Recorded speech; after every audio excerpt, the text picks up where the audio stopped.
Welcome to Catholics on Campus. My name is Maria, and we will be taking a deeper look at the Roman Catholic Church here in Omaha, especially right here on the UNO campus. We will be looking to see where Catholics are active on campus, and we'll be talking to various students, missionaries, and religious figures, hoping to answer that age-old question of why religion, and to show that even after 2,000 years, it's not just a relic of the Middle Ages, and that the Roman Catholic Church is still very much alive. Hello, everyone, and welcome back to Catholics on Campus. Last time we interviewed Jessie Carey, who is an apostolic oblate, and she told us all about herself and what she did at the Newman Center in particular. And I thought this time for a podcast, it'd be way cooler not way cooler, but it'd be way cool to go in and just really take a look at the Newman Center, because it really is a very cool addition to UNO, especially if you're a practicing Catholic and really wanting to explore and grow in your faith. The Newman Center is a place I hang out a lot. It is like my prime hangout place. I love it so much, but there's still a lot of things I don't know about it. So today on my podcast, I am going to be having my friend Lauren, who lives at the Newman Center, and she knows way more about it than I do, and she's been involved in it way longer than I have, and she just knows some cool stuff about it. So in a minute here, I'm going to go to it wasn't really an interview, but kind of like just a chat we had about the Newman Center. Before we get to that, though, I would like to tell you a little bit about it. You can find the Newman Center on 72nd and Pacific. It's this big gray building that looks like a box. It's not that exciting looking from the outside, but it's really cool on the inside and really nice. If you walk in the front doors, there's this little sitting area where students wait for the shuttle that runs between the Newman Center and the campus, and that's pretty nice. I take that shuttle a lot. Down the hall, there's a room/library that has like a ton of books and a pretty neat fireplace, and this is called the Holy Family Room, and that's a play off of the Holy Family, which is Jesus, Mary, and Joseph. And then next to that is Carol's Commons. Carol was the first name of Pope John Paul II before he became Pope. Joined to that room is the oratory or chapel, and it's it's basically the church that is at the Newman Center, and it's so beautiful. There's this huge stained glass window of Jesus like right up front and at the top, and it's so gorgeous. Across the building from that are the dorms, and there are like 4 levels of dorms, 2 of which are the girls and 2 of which are the boys, and they're really nice. So that's kind of just the overview of what the Newman Center looks like, and now we're going to go to my chat with Lauren. So how long have you lived at the Newman Center? I have lived at the Newman Center since the beginning of this year, actually, this school year. Okay. And what motivated you to move here? Yes, well, when I was a freshman, I really wanted to get involved with this Newman Center because I had heard it was being built. I went to the first tour that they had for this building, and I immediately went to the first community night, which we have every Thursday night, and I went and I was like, okay, I really like this place, and I kept coming back, and then I went to daily mass and holy hour and just got really involved in the community here and knew everyone. They were my family, and a lot of people thought I lived here last year. So basically, the reason why I'm living here now is because I was basically living here last year. I just wasn't, if that makes any sense. Yeah, same with me, honestly. Mm-hmm. It's still the case with me, because I still live here but don't live here. But anyway, so I guess how much do you know about how Newman started? So I know that I don't know how long ago it was, but we started this group called MAV Catholics, and it was like a Newman club at the time, and we went to community nights and mass every Thursday night at St. Margaret Mary's Church across the way, and from there it just spiraled into this huge thing where people were leading Bible studies, and there were missionaries.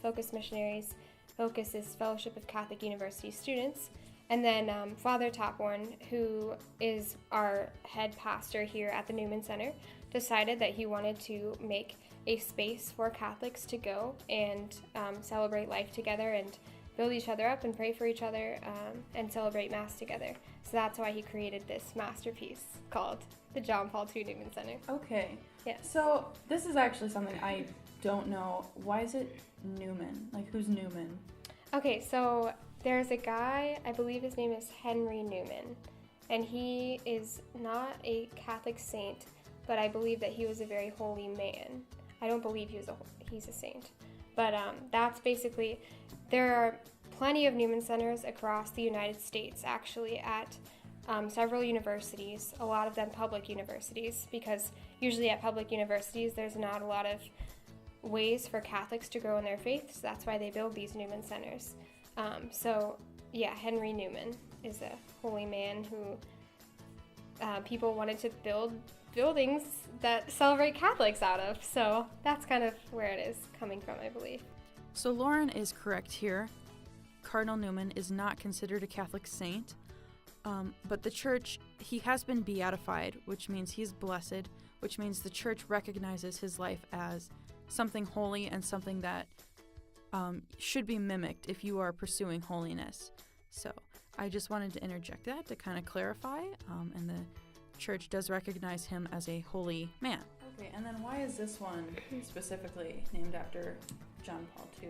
Yeah, so there's a saint. His name is Saint Pope John Paul II, and Pope John Paul II was the pope before Pope Benedict XVI, and Pope Benedict XVI was the pope before Pope Francis now.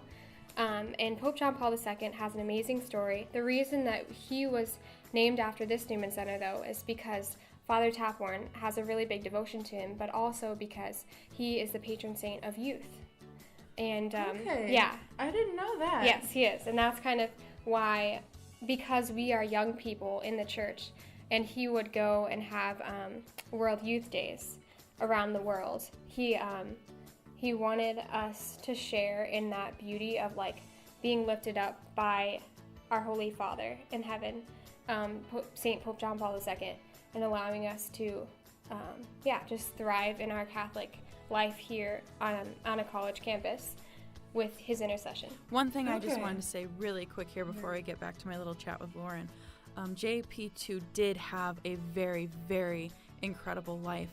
And unfortunately, due to time, we just cannot get into that during this podcast. You could have a whole series of podcasts just on how cool Pope John Paul II's life was.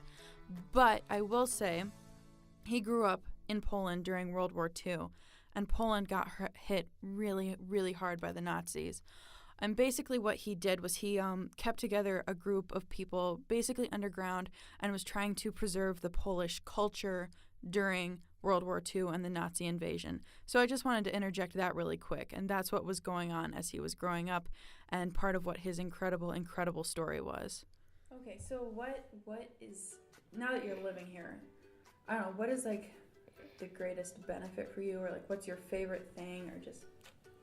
Yeah, so I would definitely have to say the greatest thing about this Newman Center for me personally is that there's a lot of things. It's hard to narrow one down, but basically one thing is that I get to wake up every day and know that there are tons of people around me who love me and care about me, and who want what's best for me and who are praying for me. And then another great thing is the Focus Missionaries. Focus stands for Fellowship of Catholic University Students, and we have, I think about 5 Focus Missionaries right now. We have Alex, Brian, Elizabeth, Dana, Bethany, and Ryan. So we have 6 here. And my one particular one, Elizabeth Phillips, she mentors me, and she really is an amazing person in my life and has shown me how to live out my Catholic faith in a holy way, and to really just be an amazing person for Christ. So they've really impacted me a lot, and actually helped me strive to want to be a Focus missionary when I graduate. Very cool. Yeah. Very cool. Didn't know that about you. Okay. There you go. And if there was like one thing, or not one thing, but if there, like, is there something that you wish people knew about the Newman Center, or? Yes, definitely. One thing I wish people on campus knew about the Newman Center is that you don't have to be Catholic to hang out here or to live here. It doesn't matter where you are, but we welcome everyone. So you all are welcome to this place. Okay. I guess one more question I have, because like I'm here all the time, but I still feel like I'm not involved so much with going out on campus. I mean, I've been there for some like the Math for Life dialogue stuff, but like what does the Newman Center do, or maybe what do you do to go out on campus and to evangelize or spread the word? Right now, the Focus Missionaries go and eat in the Miloville Student Center on Mondays, and then in the Scott Cafe on Tuesdays. So they get their appearance out there. And also, we are hoping to start up this thing called a love survey, where we go and ask people, what do you know about love? Like, what is your definition of love? And then asking, okay, do you see God as someone that could love you fully? Kind of, that's how we approach that. So we're going to hopefully start doing that on campus. But right now, we honestly don't do a lot on campus. I know when it was Ash Wednesday, we handed out Mardi Gras beads the day before and said, come to Ash Wednesday Masses.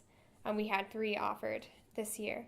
So, so we've been trying our best, but it's really, it's about discipleship and really going out on campus and being a light so that we can bring others into this beautiful place.